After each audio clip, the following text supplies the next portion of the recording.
WHO flags 3 toxic cough syrups in India after deaths of 22 children. Hello and welcome to News Street Live.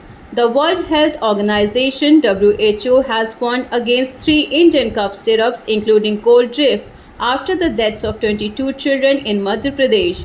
Lab tests found the toxic chemical diethylene glycol in Cold Drift, made by Tamil Nadu-based Srisan Pharmaceuticals at nearly 500 times the safe limit. Two other syrups, Respifresh TR and Relife, were also flagged.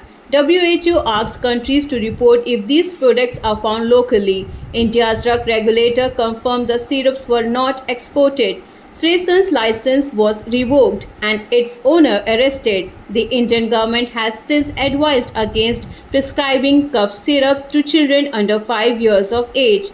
That's all for now, but you keep following News Street Live for latest updates. Thank you for watching the video.